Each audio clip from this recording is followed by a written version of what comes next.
So one of the things I really like to do at this time of year is generate a new hot compost bin. Kills all the weeds in it to get me started. And at the moment, nowadays, I'm really concentrating on wood chip bins. Gives me loads of lovely carbon. They make a really nice mulch. So I'll just talk you through what we've got here. So this is a new bin. It's running at 65 degrees centigrade. Really hot, as hot basically as I can get it at this time of year.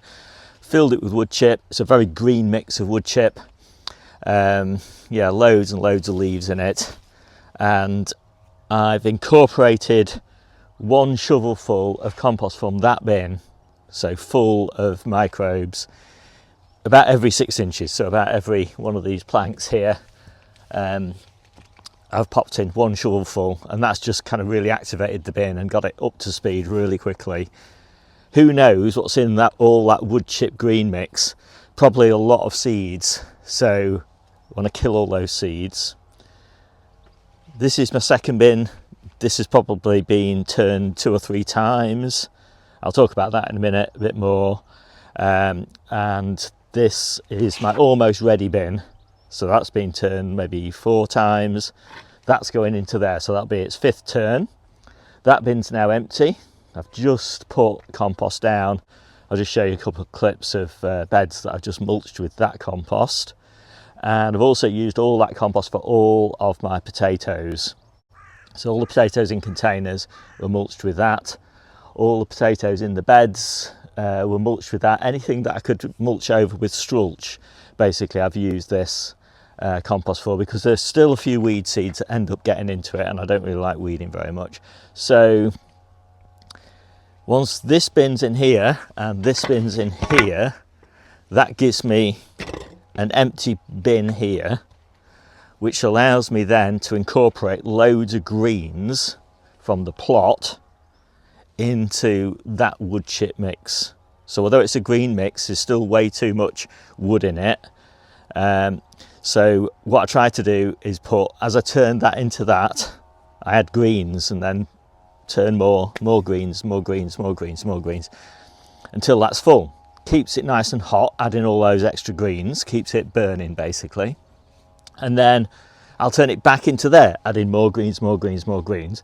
Because there's so much wood in there, I can basically take all the greens off this plot for probably, I don't know, probably 3 or 4 months worth of greens can be incorporated into this full bin, because it obviously is shrinking down as it's burning away. After a few turns, keep on putting all those greens in, it's sort of like this. Pretty good. Quite happy with that. Still lots of wood in it. Still needs a few months to sort of rot that wood down a little bit. And then of course I'll have used this bin, which will have been in there, on the plot in autumn. And then I can turn this bin down here, etc. Just repeat the process. So that's kind of how I'm doing my compost at the moment. Generating a fair bit of compost, but not as much as I've done in the past. It's enough now. Right, so I'm going to get started turning all this. And I do like to use a fork. And I know there's specialist forks that I could use, but honestly, I find this is just fine. And it's not, when I talk about turning compost, people think it's a big chore. It's not really. It's quite a nice job, really, as long as you get the rhythm in. And yeah, and just take these planks off as I go, so I've got easy access.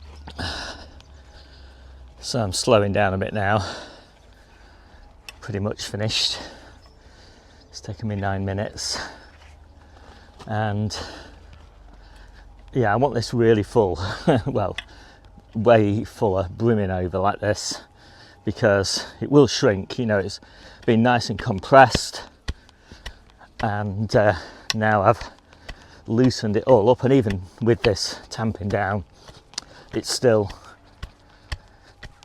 going to sink quite a lot over the next few weeks. So I want to get as much of this in as I can. I can never quite get everything that was in this bin into this bin. I can't compress it as much as it's compressed, you know, over months and months of gradual settling, but I can get it pretty full. So I think that'll be enough there, like that. Yeah. So I'll just show you this mix here, and yeah, it's looking quite nice. It's not far off being ready to use. Just I don't need any compost at the moment, so this really will just stay until autumn now. But yeah, that is looking quite nice. Still plenty of bits of wood and stuff in it, but because it's being used as a mulch, you know, that really doesn't matter at all. I never sieve it or anything like that. I just use it as is. It's not an issue. It's lovely stuff. And I will put a cover over the top of it. I always put a cover over, and every week or so I'll take a look underneath this cover because it'll be full of slugs. There's one there, and it's a great way of continuing to get the slugs out of the mix. So I'm on to the second bin now, and yeah, this one is absolutely full of worms, which is really great to see. So there's been a lot more greens still visible in this, but obviously they'll all be rotted down and gone to nothing by the time that bin's turned into that bin. And even so, this is still looking really nice, not far off being ready. So this will probably be the bin that I'm using in spring, and by then there won't be any evidence of vegetable matter left in it, but there'll still be a bit of wood. And if I spot anything in here, like a potato for example, then I'll just pop it into another bin. If there's like a onion or something like that that's not rotting down, I'll pop that into this bin.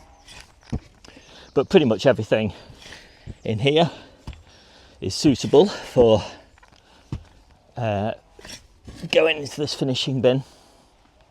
It's warm, this bin, but it's not hot. It's probably about 40 degrees, something like that. And obviously this new injection of lots of air, oxygen in particular, will do it the world of good.